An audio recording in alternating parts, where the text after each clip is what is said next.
start the recording. My apologies for that. Go ahead, Sarah. No problem. So a little bit more about me. When I was in the program, I worked, my project was on raising awareness about fast fashion because we as a country have a huge impact on where our clothing is sourced overseas. And there's just like a huge issue with how people are treated in the companies that create our clothing. So I think it was just a good starting point to be able to start educating people, because even as a consumer, I would buy clothes and not think about where they came from or how the people who made my clothes were treated. So just beginning to raise that question in my school and talk to my friends and my community about it has, I think, hopefully made my school and my school community more aware about where they're purchasing things and hopefully being more ethical when shopping. And I've definitely seen that transformation too with thrift shopping and sustainable fashion. And then currently and throughout, I've always had a passion for immigration just because of where I come from. My mom was an immigrant. She was a refugee from the Vietnam War. So in all my work, it's something that kind of grounds me, and I always come back to that. And that's how I work on building empathy for other marginalized groups and issues. And then I do a lot of, or not a lot of, but I try to be an activist and, or not, I guess, maybe not an activist, but I actively work to raise awareness for issues through filmmaking. It's something that I enjoy doing, and I'm able to use that as a platform. So I don't know if we had time. I had a quick video on the MYPF that I put together just to give you an idea, a little bit of an idea of the program. But, oops.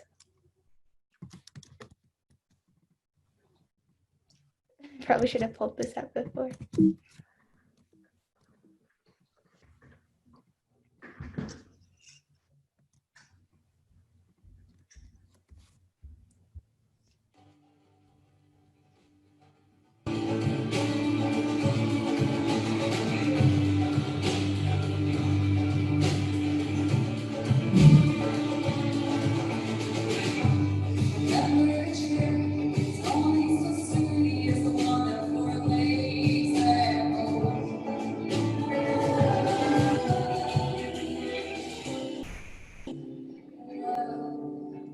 Be inspired, make a change, stand up.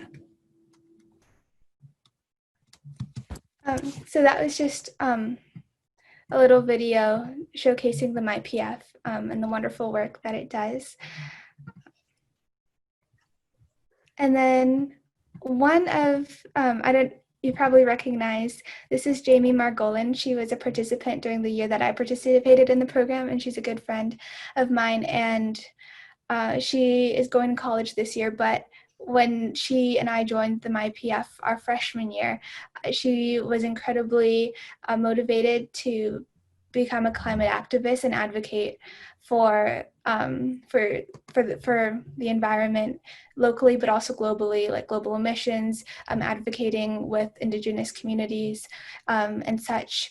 And I'm probably not the best person to speak to exactly what she does, because she does so much. It's like a whole like resume. I can't even remember, but from what I know, watching her in awe, she has just through the program kind of, like, I remember when she was first in the Mike Yarrow Peace Fellowship program, she was just beginning to imagine what the world would look like if youth started to stand up and demand climate action.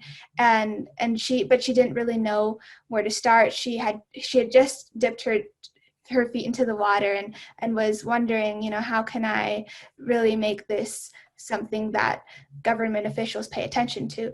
So I remember it was a very transformative moment for I think all of us, but especially Jamie, when we were watching this documentary on the Youth Freedom March back in Martin Luther King's time, and she saw that and she was like, wow, this is what we need. We need youth and children and multiple generations coming out onto the street and demanding change and real action now. And that's exactly what she did. A year after completing the program, she went and co-founded Zero Hour. It's a youth-led organization addressing climate change all over the world. They have something like 200 chapters. She's been able to speak all over the world about it and speak in front of Congress. And pictured here with her is Greta Thunberg, who is also a very well-known climate activist, and they're doing real amazing work that is really touching a lot of lives and moving us towards a more sustainable planet. So I know I can't speak for Jamie, but I think that she got a lot out of the program. I know I certainly did. And even actions big or small, I think this program impacted both of us. I'm not traveling around the world demanding justice, but I do feel the impacts in smaller ways and kind of building towards that more like just a life, I guess, where you are paying attention to how you can change the world in multiple different ways. I think that was one of the strong points of the program, which is that it teaches you that any action, big or small, is one step towards a more just world, and that just as long as we stay in community and keep moving and support each other, that we will get there eventually. So yeah, I'm really proud of Jamie, and I'm so happy for all the work that she's done, and grateful for the program that kind of sparked that initial step. So I was hoping to hear from some of the participants today about their experience with the program. Is Max and Zio here yet? Let's see, no? Have not logged in yet. Okay. Well, does anyone have any questions for me? I'm happy to answer any. And so, yeah, raise your hand if you can put it in front of the camera so that we can see it, and then we can call on you. And Sarah, you go ahead and call on folks as you want to. Okay, I saw Mary Lou's hand, and then I'll call on Mary Margaret right after. Okay. I would like to hear a little more about your fast fashion project that you did when you got started on that. I know other people who've been interested in that, and I'm curious about how you got started on it and what was the reaction of the other young people when you talked about it? Because I know that the conditions in the factories abroad are not good sometimes. So I'm curious to hear how you got connected with that and how other people responded. I can't remember exactly how I got connected to it, but I just remember maybe it was reading a newspaper article or something about it and just thinking like, wow, that is horrible that you would treat people that way. And I guess especially because capitalism and big corporations are such a big thing in America, that it kind of made me think like, wow, why are companies valuing profit over people, and why is it that I'm literally wearing something that was made unethically? And so I think, and the other thought I had was, wow, this is such a horrible problem that could be solved so easily. Like people would just need to boycott these companies or like say something. And I was wondering why nothing had happened. Like for me, the solution is simple: just treat these people better, treat humans like humans, and pay them better, and create clothing that is ethical. Because I don't want to wear clothing that is, that comes from labor that is where workers aren't treated justly. So when I brought it to my school, I started a club called Global Issues Club, and we met every week, and we kind of learned about different issues and went deeper into them. So we explored new issues, but we also did research on issues that we really cared about, and fast fashion was one of them. So I guess just being like spreading awareness through the school and being like, hey, maybe you should think twice about where you're buying your clothing. Making posters in the school hallways. And then people also, I guess, kind of like me, were like, oh yeah, like this is a thing we've heard about in the past, but we never really gave it a second thought. So being able to just remind people that activism isn't something where, you know, you stand behind a podium and talk about how you're going to change the world. It's about actually doing small things throughout your everyday life that add up. So being aware of where your clothing comes from is one of them, and holding companies accountable for how they treat people. But Thank you. That's fascinating. That's great. Thanks. Yeah. Mary Lou. Mary Margaret, did you have a question? I do, Sarah. And first, I want to congratulate you on your tech skill. You just sound like one of those well-trained, experienced TV talk hosts. It's wonderful to see you in action. I really have two questions, but if somebody else is in the waiting line, you can go with one. The first one is, I'm thrilled that you're starting at the University of Washington in what, a matter of weeks? Remotely, probably. And what is it that you are planning to study? And then after you answer that, if I have a second turn, can you tell us anything about some of the projects that the other participants are planning to do? Sure. So I'll be starting at university in the fall. I'm planning on studying law. I'm sorry, one moment. Calvin, what do you need? It's ice cream time. Okay, get your ice cream first. I'll be there. Sorry, that was my cousin.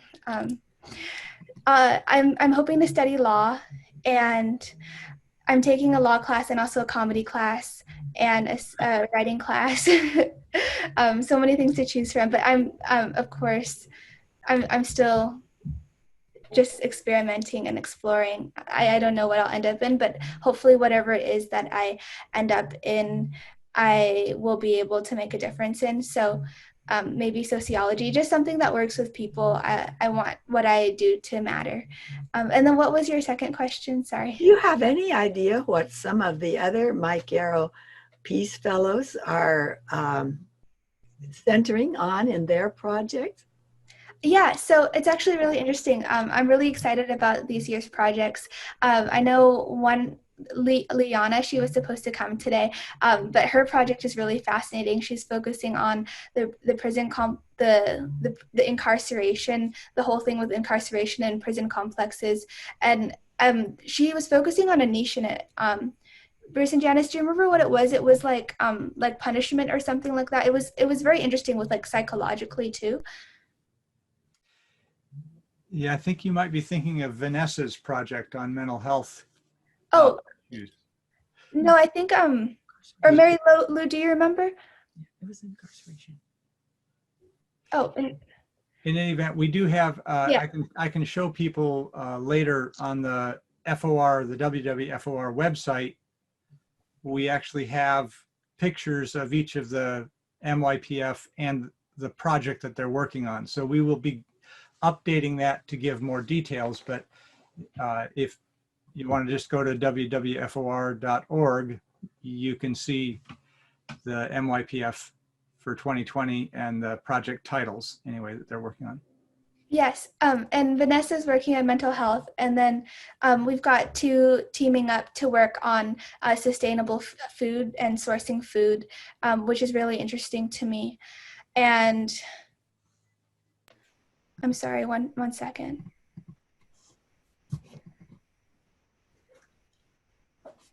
I'm not muted. Okay. Working to source food better, which is really interesting to me also. They're all really cool to me.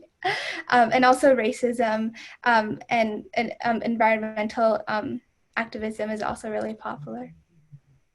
Oh, and also, I know I forgot his name, but there's one working on building a community of I think it was black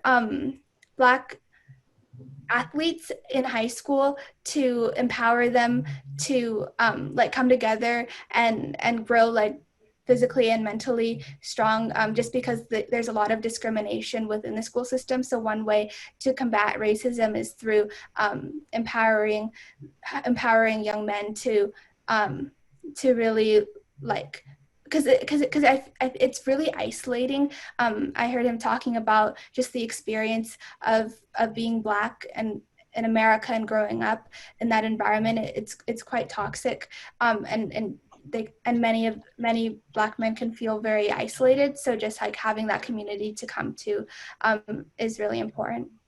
Sorry, I'm not the best person to talk about other people's projects, but I just am very impressed with them. And yeah. Are there any other questions? I have two questions, Sarah. My initial questions are, what high school did you go to? And are both of your parents Vietnamese Americans or just your mother? Yes, I went to Holy Names Academy on Capitol Hill in high school. Oh, that's right. Okay. And both my parents are Vietnamese, but I live with my mom. I'm curious, when I was your age, there was a very rare high school senior who was all that interested in anything about what car can I buy and or have, and what clothing do I have. I'm just curious if among your classmates, if you're seen as somewhat odd for your interest in social issues, or do you find that the way you feel and are concerned about activism is fairly common? Oh, that's actually a really interesting question. So I feel like going through high school, at first it wasn't super common, but as I think that like the Black Lives Matter movement and just like Pride and all these really big events have come into play, activism has become more normalized or more of a thing that everybody participates in. So like right now on social media, people aren't posting as much content on themselves anymore. It's a lot of resources and activist posts on how to be more, how to hold corporations and government officials accountable. So I've been seeing a huge, just like a massive increase in people who are starting to care more about these issues and pay more attention, just because like the social media platforms that my age uses are just being flooded with it. But definitely that's something that has changed over time. I don't think that it's always been like that. It's always been kind of something that people knew about, but just didn't care super much about. And now it's been more popular. Because I'm a graduate of a Catholic high school myself, I'm curious if any of your religion courses taught you things that relate to social activism and social values.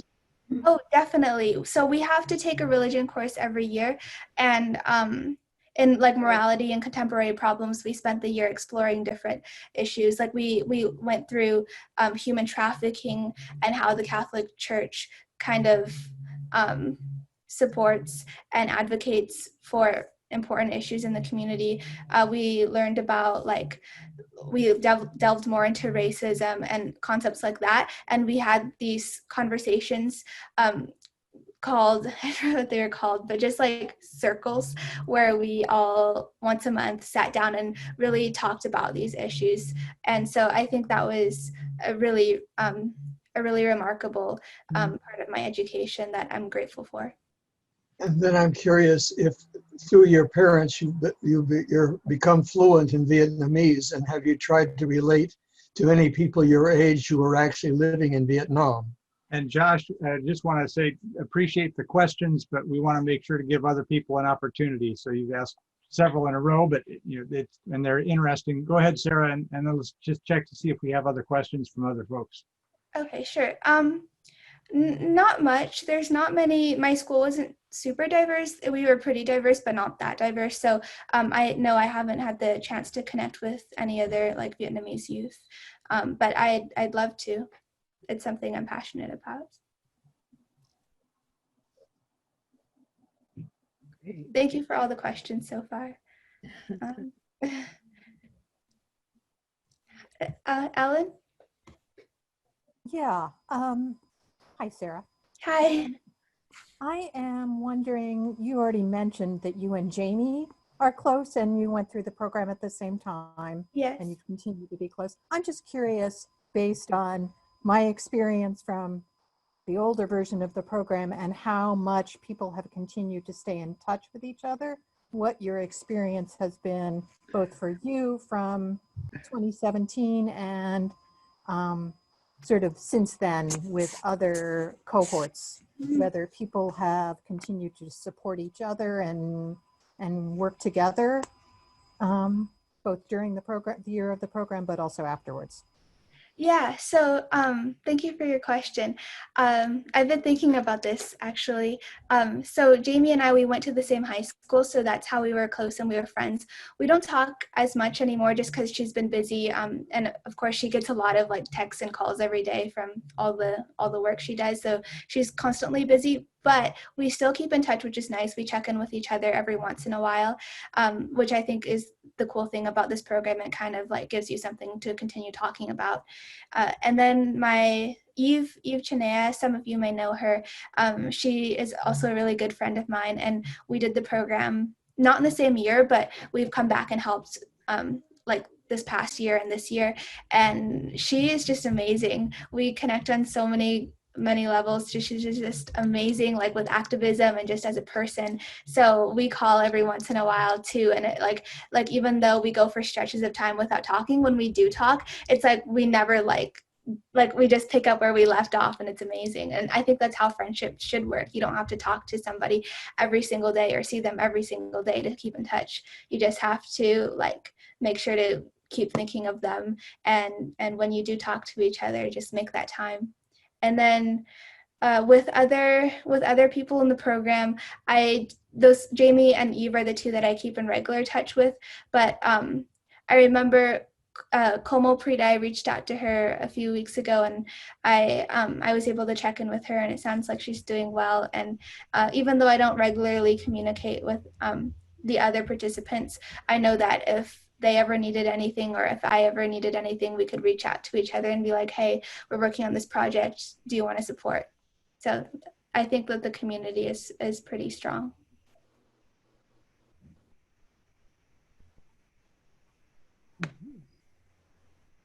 Are there other questions? And Sarah, we've just gotten a phone call from Max, and he's going to try and log on. So we should be able to hear from him shortly. Did you have more that you wanted to do in your slide presentation? Oh, no, that was it. But if Ruth was waving her hand. Ruth Yarrow had her hand. Ruth, Hi. did you have Am I unmuted? Yes. Sarah, I just wanted to say that your description of your fellow high school kids really being concerned about issues is one of the most hopeful things I've heard in a long time.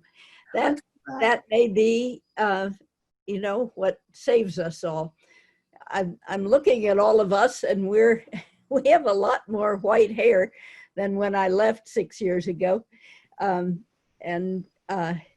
I thought I would never be one that said, you know, now it's your turn, but I'm excited to say that to you because I like your spirit and your positive outlook. So thank you.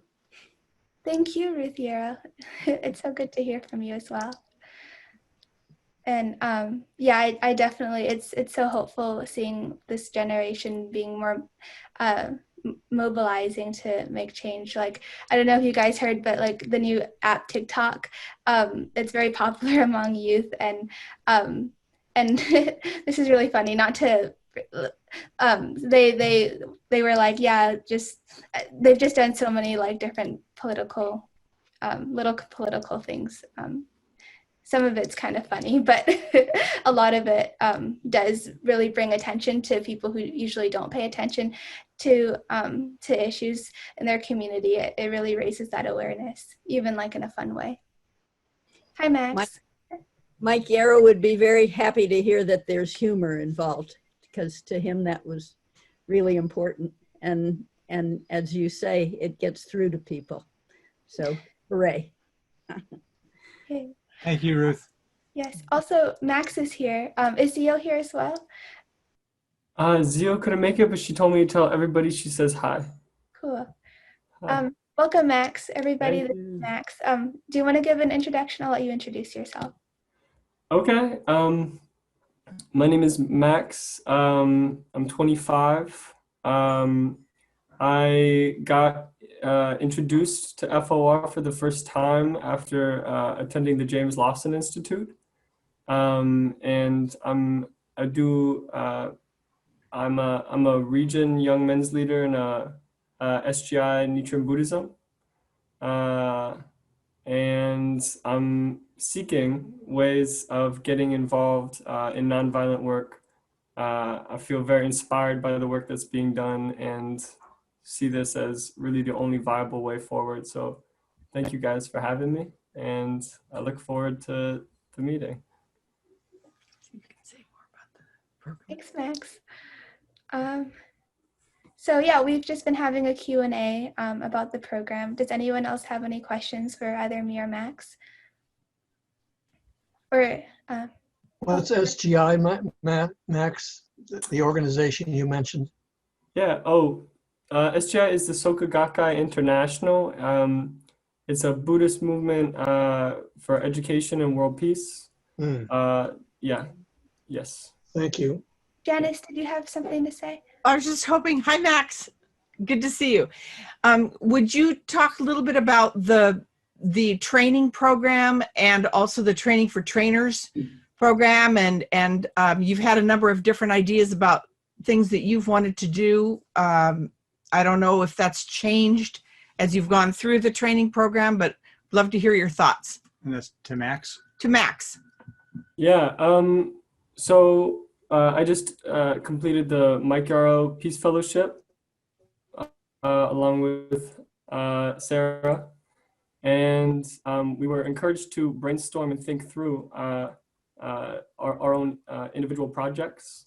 And the one that I'm working towards is conducting interviews with Vietnam war veterans. And specifically, I would like to conduct interviews with Vietnam War veterans within the Buddhist community I'm a part of, with the young men that are also part of the Buddhist community. Just because I've done a lot of like phone banking and kind of like,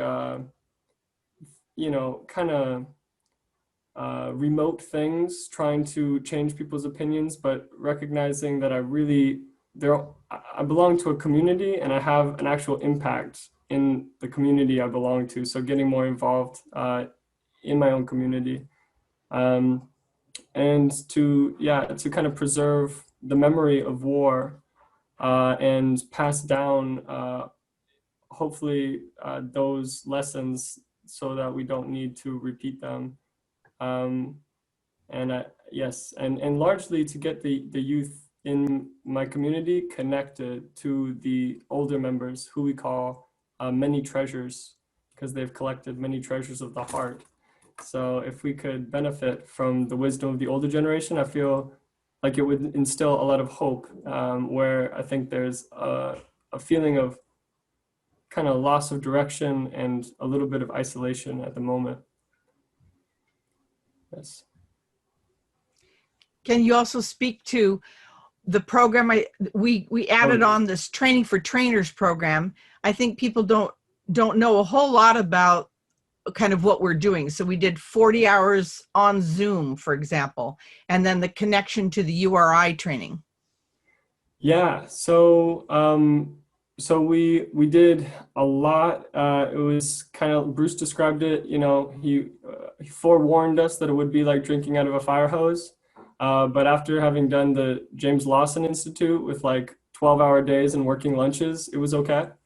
And essentially, we looked at different campaigns that have been successful, nonviolent campaigns, like the one in Yugoslavia to overthrow Milosevic, and ran through kind of these principles like the SWOT analysis and these different tools for building effective nonviolent movements. And also we got to, in the URI training, speak to a lot of people with very deep histories in organizing, like Dr. Lafayette. And, you know, I mean, it's hard to, yeah, it was a lot. But just getting into contact again with like this history of resistance and kind of the pragmatic reasons behind how and why it works wasn't really eye-opening and fruitful for me. Yeah. Is that okay? Yes, Katie has a question. Oh. Yeah, out of your training, and it might be difficult to answer this, but did certain information or experiences really stand out to you as inspirational for you going forward among all the training you had? Yeah, I think the degree, like,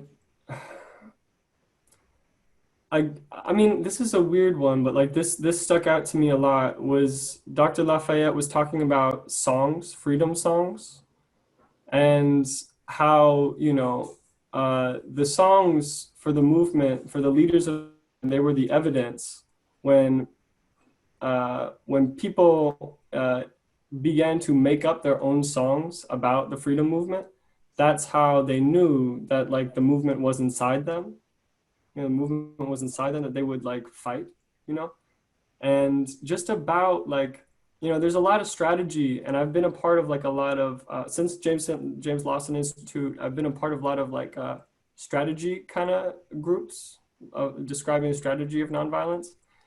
But just recognizing that, you know, song and like even spaces to like cry, like these like totally purely like human things are like on a strategic level like necessary and deeply important and like indispensable. And yeah, creating spaces where people can kind of mourn and like grieve and like recognize, you know, like physically, like I don't know, like the fact that we are a culture like perpetually at war, and we're all walking around like we're all fine. It's like these are spaces that we're all coming to with like a lot of, you know, a lot of stuff like interpersonally and socially, and dealing with it together. So that was that. I hope that makes sense. That's, I guess. It does. Yeah. Thank you. Thank you. Adele has a question. Oops, and I'm not muted. Good. I am wondering, as you speak of the songs and the other things, do you see examples in some of the protests and things that are going on now? Yeah, I do. I mean, I can say that, you know, I was going to, in the beginning, I went to like 15 days in a row, and it was like 6 hours a day, and it was just constant. And it was exhausting, you know, it was exhausting. And it was a lot of, you know, call and repeat, call and response. And but the one that I remember the most, and the one where I felt like just invigorated, like I could just do this, I could keep doing this, was the one where a young woman got on the back of like a golf cart with a megaphone and was singing, and we all just started singing with her. And what did you sing? What did we sing? What songs are of this movement? Well, well, yeah, I guess I don't know if my generation has, or if I don't know if I can speak to like new songs that have been written. These were old ones, like ain't no police gonna turn me round, turn me round, turn me round, like ain't no, you know, and so I don't know if we've come up with new ones. We need to come up with some new ones for sure. Yeah. Sarah, I know that you had a time limitation because you had another commitment, and so if you need to go, we can make do without you. If you can stay, we'd love to have you field additional questions. Thank you, Bruce. Before I go, I was actually thinking, I had made this little radio project, a story that I did, kind of just reflecting on my identity and like my mom's journey with being a Vietnam from the refugee camp. So if that was something you would be interested in, I'd love to share that with you just as a gift. And it's something that was crafted after doing a lot of like deep reflection coming out of the program. So I'd be happy to share that with you if you would like. How long is that, Sarah? It's only 3 minutes. Oh, And I can stay and answer a few more questions before I leave. I talked to my other commitment and they're okay with it. my sense would be yes. Let's go ahead and have you share that. Okay, I'm going to screen share. Yeah, so this is just a little piece I did for KUOW. And yeah, oops, are you able to see my screen? Yeah. Okay, you can see this? Yeah, and we can see the picture. Okay.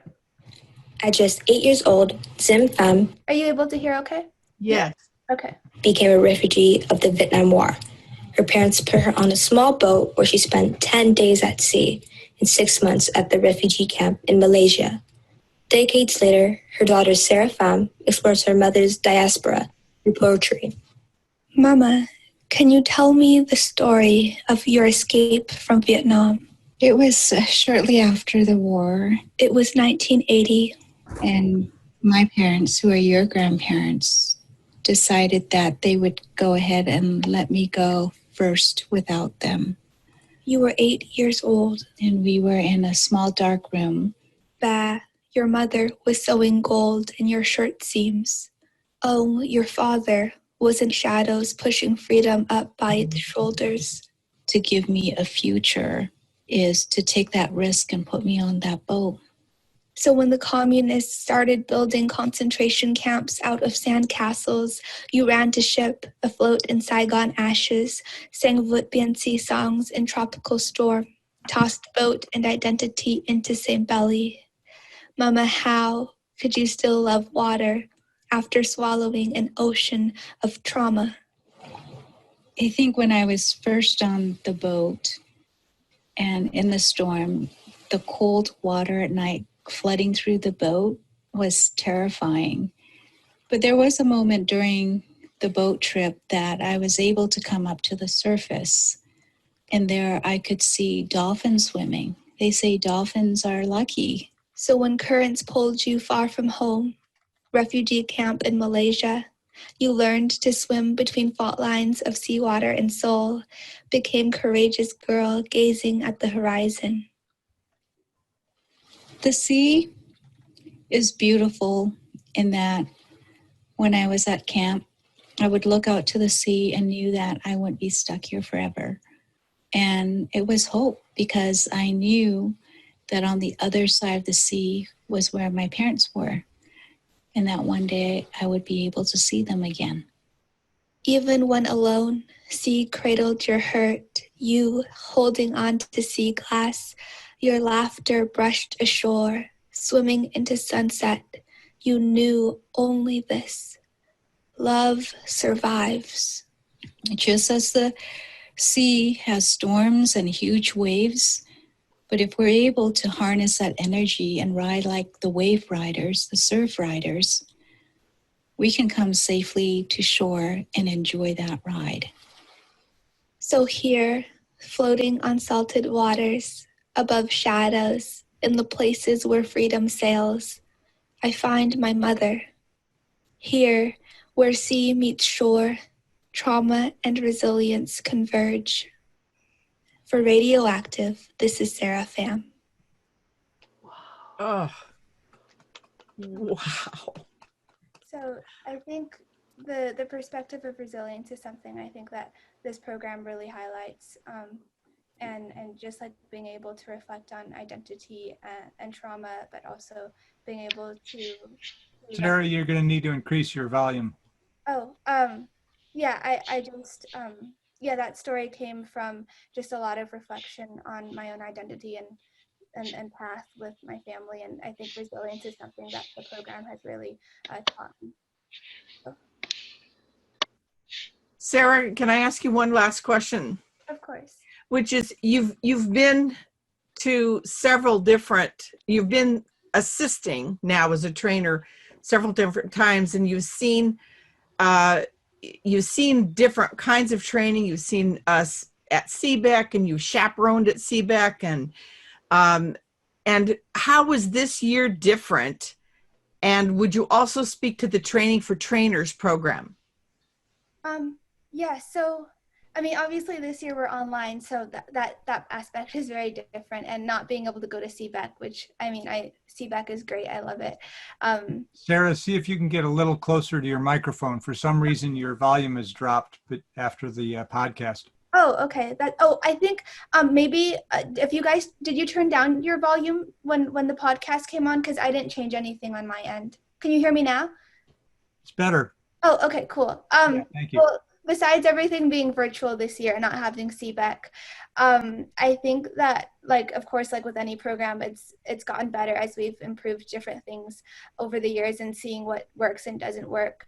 And also, even though it's online, I think that the small group discussions and lectures have been great. The guest speakers we've been getting have been giving us a lot of insight, balancing the analytical and like substantive content that we have to learn, but also like learning how to like be creative also and think deeply about our projects and how we can kind of put that into action with the content we're learning to support that. I think that the program, even online, is doing well this year.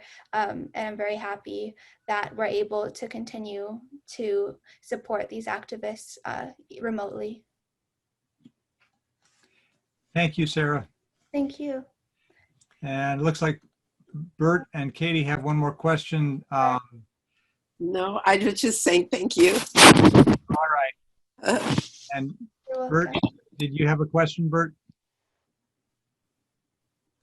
You're muted. Bert, you're muted. Yes, now I'm unmuted. There we go. I hear you. I wanted to thank Sarah very much and ask her a question. If she knows the book by the Vietnamese monk Thich Nhat Hanh called Being Peace. Oh, no, I've not heard of it. And I asked about that because the poem that you showed us, just recited, was very moving for me.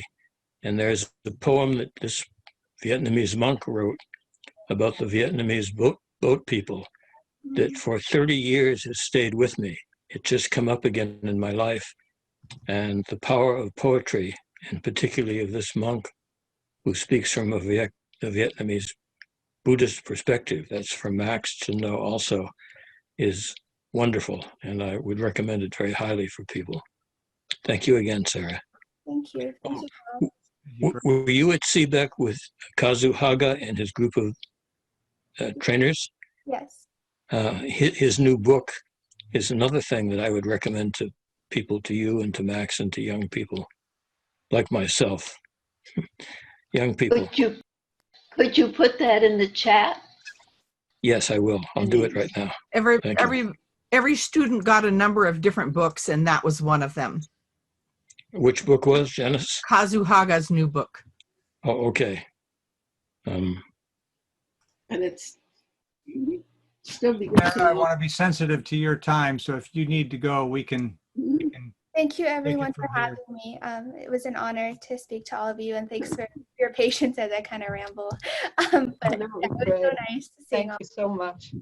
Thank you, Sarah. It was fabulous. Thank you, Sarah. Thank you. Thank you. Great to hear from you. Great. So we do have videos of the training, and so if people wanted to see little snippets, we do have, for example, the first training we did a go round and the young people introduced themselves and talked about their project. It's about 15 minutes long to get through, but raise your hand if you'd like to see that.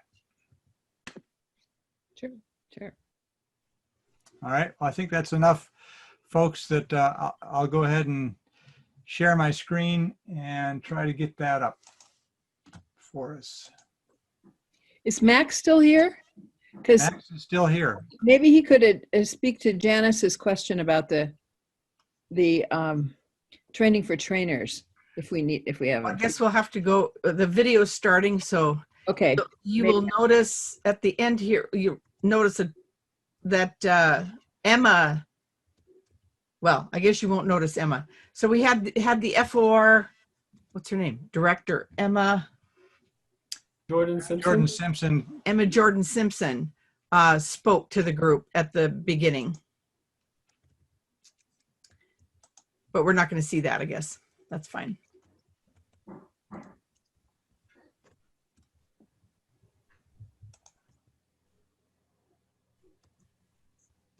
And looks like my volume, hold on just a second.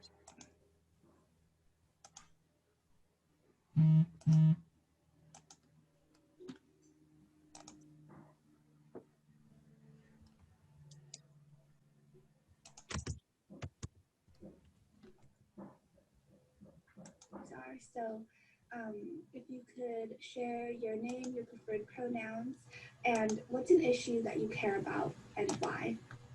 So you can have a minute to think about that, and then if anyone feels compelled to go first, then please share with us, and then you can ask if anyone else wants to go. If not, then just cold call someone. Usually we would go in a circle, but on Zoom it's a little bit different. I can go first. Can I go first? Okay, so my name is Nabi, and wait, what else are we supposed to say? I'll put it in the chat, but your preferred pronouns and what's an issue you care about and why. Okay, thank you. So my name is Nabi, she and her, and the issue that I care about is, especially now with the rise of conversations about the Black Lives Matter movement, I really want to be more involved, and especially I am Filipino American, and I really want to be able to create a space and conversations within my community about why it matters and why it is important for my community to join the movement. Thank you.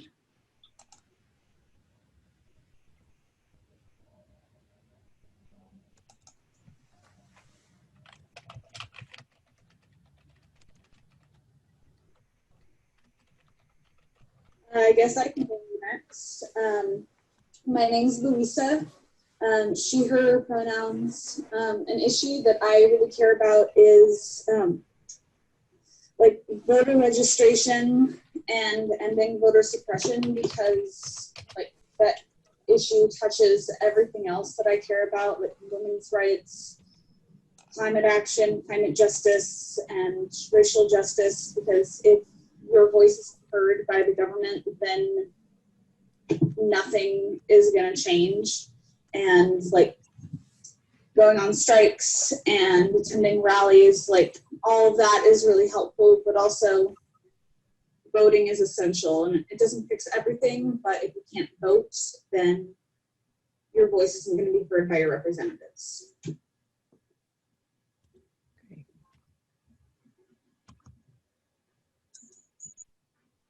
I can go next. My name is Bahar, she, her pronouns. An issue I really care about is climate justice, because it's something that's going to affect everyone. I think it's the biggest problem of our generation. And it's just, yeah, I think you have to care about it, because if you don't, like, what are you doing? It affects everyone like equally across the world. And it's just, I mean, you see the photos of like everything that's happening, and it just like pulls at the heartstrings, So I have to do something. Also, I'm an Iranian American. I'm a daughter of Iranian immigrants. And another issue that I really care about is the misrepresentation that we receive from media and Hollywood, especially, of the Middle East. So something that I would like to work on is fixing the misguided and really like the ignorance that exists about the Middle East and our people and our culture. Thank you. Thank you.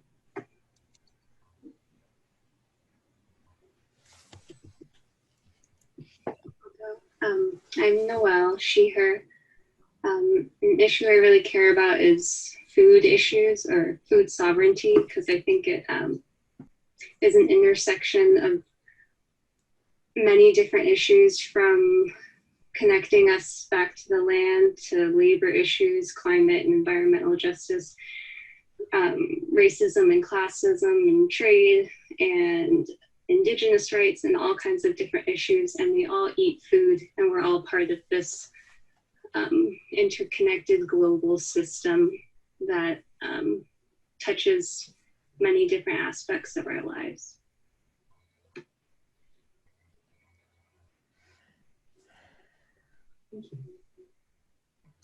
I'll go next. I'm Mara, she, her. An issue I care about is definitely racism against Black people. And part of the reason why is because I live in Wisconsin and it's such a middle of nowhere place where I live that, you know, even upstate there was a person walking around in full KKK gear. And I live in a full, very like white power place, and no one really educates themselves about what's going on right now. And I just want to get it out there, and I think that education is the first start to change. But I also have a cousin who's only 8 and he was adopted and he's Black. And it really hurts to know that he has to grow up in a place where he's in the South, especially, where he has to be worried about things and have to learn about why he has to be so cautious. So I want to create change in that way. Thank you. Thank you.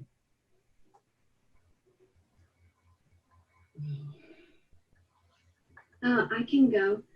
I am Alicia, she, her pronouns, and the topic I really care about is racial justice. I think it's really important to have these conversations and facilitate conversations with people who are apathetic about this issue and don't really care. People we can this issue we should care about it. That's really okay. Can you hear me now? Yeah. Yeah, way better, thank you. So I think it's really important to have these conversations with people who don't really care, because if we get them to join the movement, then we could have so many more people who could actually help and make change. And I want to focus on my school because I go to a predominantly white school, and so I want people there to actually care. I can go next. My name is Vanessa, I go by she, her pronouns, and an issue I'm passionate about is raising mental health awareness. I personally grew up with a mental illness, and the stigma tied to it didn't allow me to share that with a lot of people until I was like late in my teenage years. And even then, I feel like I developed like some sort of self-stigma where I really internalized that. So really raising awareness about mental health awareness, because I feel like a lot of people just don't understand what it is, and that's where like the negative stereotypes and stigmas come from. Thank you. Thank you.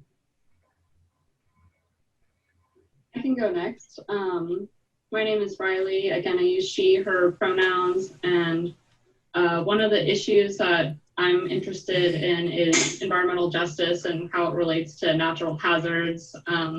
I had a natural interest, I think, in these topics, but I was fortunate to study them in my years at college and learned a lot through reading, you know, stories and people's anecdotes and things just about how all of these issues relate and how they disproportionately affect the same groups over and over again. And so that's just an issue that I'm really interested in.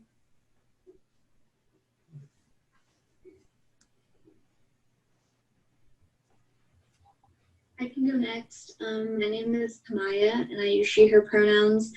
And I don't know if there's like one particular issue that I'm passionate about, but if I had to choose, I would say like environmental justice as well, because I really think it's all encompassing of a lot of different issues, including racial justice and economic justice and indigenous justice. And it's really interesting to me, and it's something I do a lot of work in because it all comes back to like the same, you know, systems that our country is built off that are like enabling all these other like oppressive issues in our country. And so like fighting for climate justice is also fighting for justice for all these other groups of people.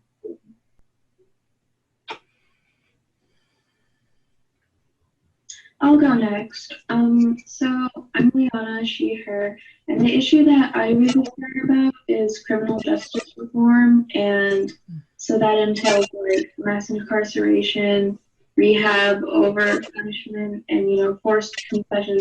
And I think that's really important because that's the system that we have in place to keep the peace in our society. And if that's corrupt, then we can't really have that. And it just affects so many different people, and there's just so much wrong in it that I think it's really important. Thank you.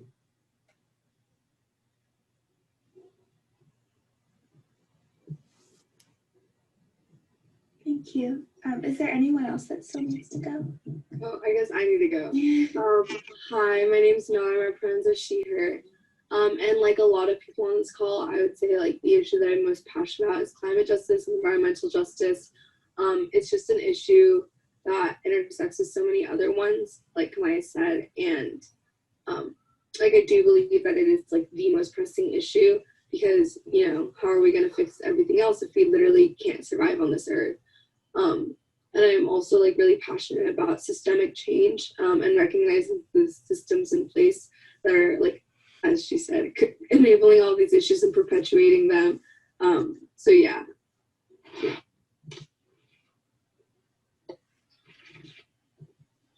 Okay, next. Tanzia, she, her. And one of the things that I'm in is figuring out how to get people talking to each other, especially people who probably wouldn't normally be talking to each other. As quite a few of you pointed out, a lot of these issues are really interrelated. And so I think it's important that we have people from all different areas really coming together to work on them. Hi, my name is Max, he, him. I think I might be the oldest person on the call in terms of the young people. I just want to say like, but I'm so moved and like blown away. I would not have been on this call like when I was graduating high school. Had my head totally in a different place. But in college, I did my thesis on divestment, fossil fuel divestment. I think our generation definitely bears that burden really heavily of the climate. One thing I can't help, but I'm part of a Buddhist community. And one thing I'm interested in is how to get specifically the young men in conversation with the men to kind of hand down and have certain conversations that I feel like are so often, I feel like women have to explain so much to us all the time. That's like, and so I can't help but notice on this call, it's all young women, like, where are the young men?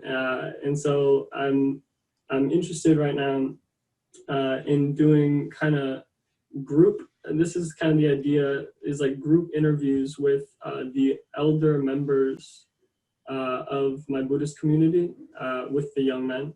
So, and just getting a dialogue, because I don't know if you recall when this COVID thing happened, some people called it like boomer remover.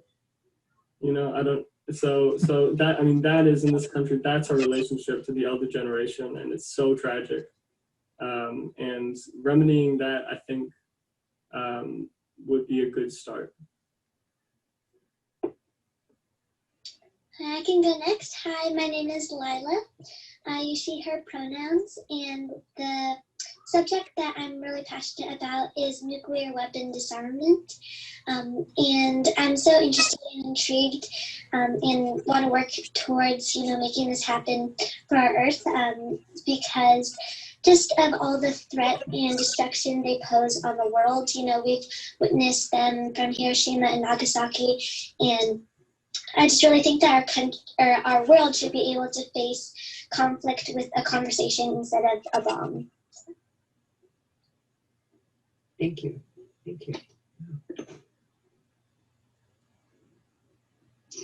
By the way, this is Janice.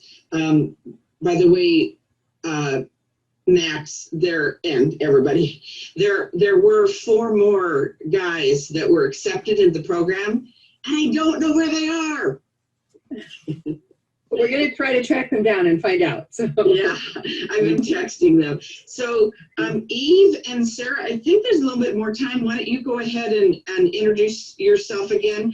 Eve and Sarah are, as Bruce explained at the beginning, have been through the program and have already been assistants and chaperones in the last year, and they're assisting our training these next 2 days.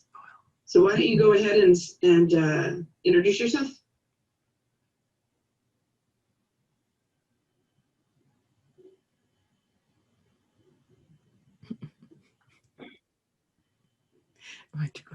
all right, Sarah.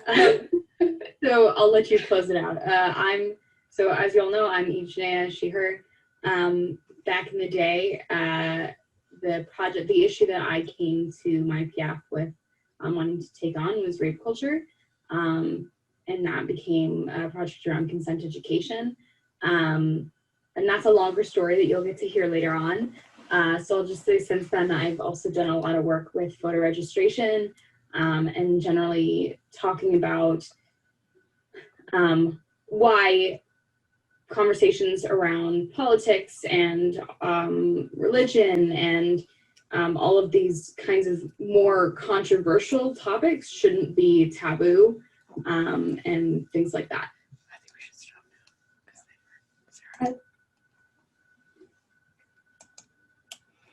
now. Okay, that gets us through the initial introductions. We've heard Sarah's, so that's why I stopped there. So are there any other questions that folks have at this point? I think we should go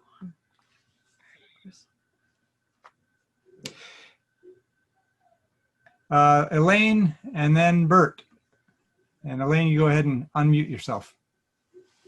Janice and Bruce, this was amazing. Thank you for all the work you've done and to make it work in the era of COVID.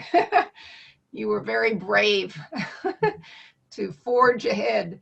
Mary Lou also. And Mary Lou, sorry, of course, yes. Could you just give us a kind of an overview then of what's next now that they're, I guess have they finished the intensive training part of it? Or anyway, some idea of what lies ahead. Yeah, and we can give an overview of kind of how we structured things and what is the next step for the young people. Let me hold on that question for just a second, Elaine, and see if Bert, what his question is, and then we might be able to hit both of them at the same time. Bert, you had another question. Yes, I'm unmuted, I think. You are. You're good. It's a comment about Max, and if Max is still on the call, which I think he is, and he's interested in Buddhism.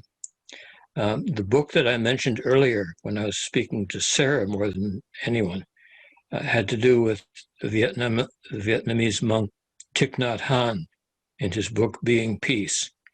And I'd like to say, as a non-young person, I guess that would qualify me, this is a poem in the book called Call Me by My True Names.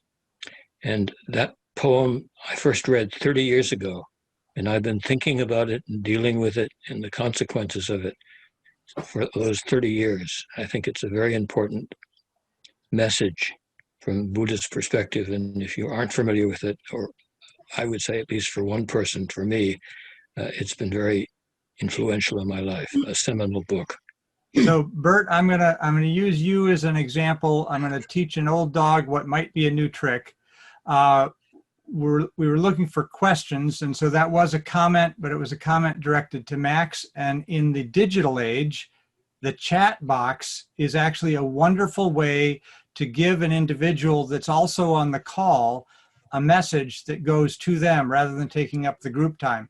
So this is some of what the young folks were learning as we were doing this sort of digital gathering.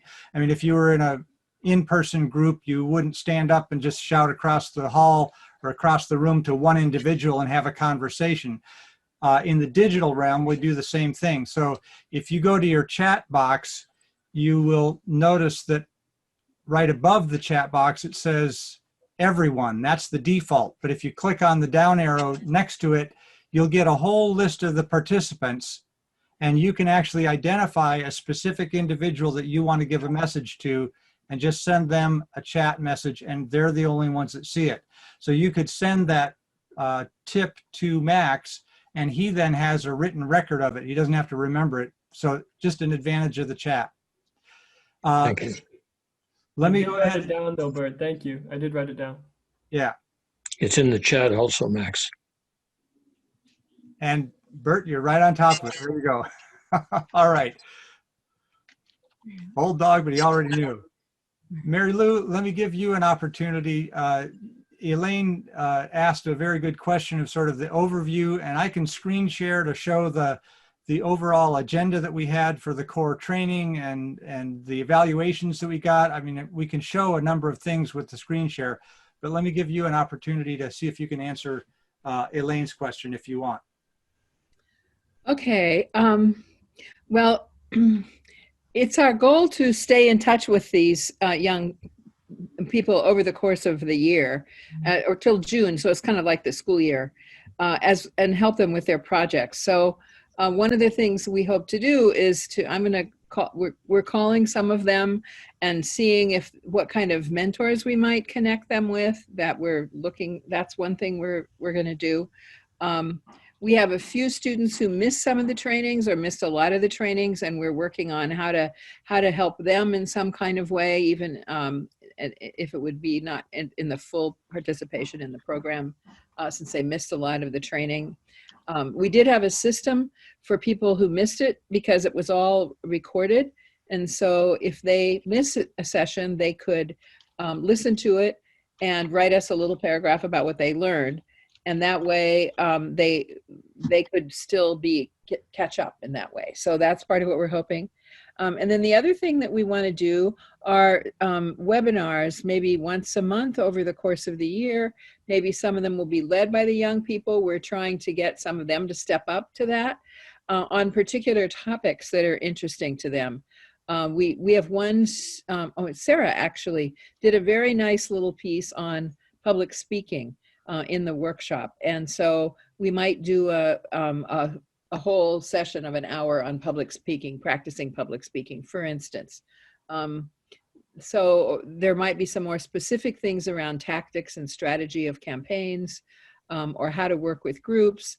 We're kind of waiting to see sort of what fits what people are interested in. So those are two pieces, the mentoring and also then this ongoing webinars, and just staying in touch with them in terms of the next year. So I'm excited to be in touch with them. They're amazing in terms of what they're wanting to do at these very young ages. I mean, and they're on it. They are really on it. So, but they're new to it all, very new to it all. So, and they seem very open to hearing from the older ones of us. So that's good too. Okay, Bruce, that's kind of a summary from me. Thank you, Mary Lou. Elaine, I think the other thing that I would add is that we have established, well, I'll see if I can show you. We've established communication collaboration platform. So a digital platform for people to be able to stay in touch. Now, the young folks, of course, are very familiar with a lot of digital tools. Facebook is very common for folks, probably even not more so for older folks now than even for younger folks. But Facebook has some limitations. And so there's a newer thing called Slack, which is for communication and collaboration. And then Microsoft got in the game and said, well, we want to do that. So they've developed a thing called Teams. And a lot of the students are knowledgeable about that because it's been adopted by most or a lot of schools who are using Teams for the digital education. Let me give you an example here. So this is the Teams interface. This is where we mapped out our agenda and we're able to show people this is the overall core training. So it's about 40 hours, 3 sections to that training. The first on nonviolent leadership, getting introduced and talking about nonviolent activism from a moral principled stand as well as a strategic. Then we did the 3 days of Kingian nonviolence core training, which was done with the University of Rhode Island, Bernard Lafayette and Kazu Haga being the 2 key trainers, but there were a host of other trainers from around the world. And then the last section was on strategic planning and campaigns, where we utilized a curriculum from Ivan Marovic, who was one of the members of Otpor, who overthrew Slobodan Milosevic. And we also delved into the movement action plan, which Mary Lou was the co-author with Bill Moyer and a couple of other people on doing democracy. So we covered all of that ground for our core training. And then elective training, we've got a whole bunch of different topics. This is also where we have a list of the participants and are tracking, who's been able to attend which session and who's going to be making it up with their reviews or their report backs. And here in the MYPF team, there's a general channel, and then each of the Mike Yarrow Peace Fellows now has a notebook, and this is somewhat like what it would be for a school classroom, where each person has their own individual notebook, and then they can use that to develop things. And these are pages, mission statement, the map analysis, objectives within the stage, the SWOT analysis, etc. These are all segments from the campaign building curriculum that we did. So we've tried to set it up so that there's a platform for the activists to be able to continue to communicate and to collaborate with each other using one of the tools that's now out there. And some of the feedback that we got back, here's an example of an evaluation that we sent out. We asked, was this training overall, was it very helpful? Dark orange to not at all helpful, which would be bright blue. And with the responses that we've gotten so far, all of them have said this has been very helpful. We haven't gotten responses in writing from everybody, but we did do a what we call fist to 5 evaluation at the end of each of the sessions and for the last. And mostly we were getting 4s and 5s with people saying this is very helpful. So we felt like we were staying on task. So a variety of different digital tools that we've used and are going to continue to use. But one of the comments is, you can see down here, I wish that we had had Teams at the beginning of this because we introduced it at the end. And that was just simply a limitation of time and the ability to put it together. But now Zio is working on that with me and with some others. And so we're going to continue to build on that. And Max, would you have anything more that you would add to that? I don't think so. Okay, Janice? Well, I just want to say one thing that hasn't really been mentioned, which is that there are five MyPFs that have either had 40 hours of training or some amount of training that want to become nonviolent trainers. We were hoping and counting on University of Rhode Island putting on a training for trainers for young people who wanted to become nonviolent trainers. And they decided not to do that because of COVID, but we're actively trying to support those 5 young folks who have had some nonviolent training in addition to the 40 hours that we just put on, and we want to support them to become nonviolent trainers. And we are now at 8 o'clock. So we should say So goodbye. we should probably call it a night unless there are any other burning questions that anybody has. We'll give one more call for a show of hands if you have anything. Just questions, no comments. No comments. Ruth. Oh, you got to unmute.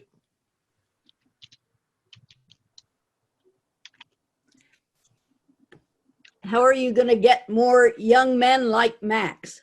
Yeah, I know. Yep, we're going to have to work on that for sure. We do have 4 other guys who were a part of the training, and we're going to continue to try to support them. Yeah, I won't go into it, but yeah, we need to work on that.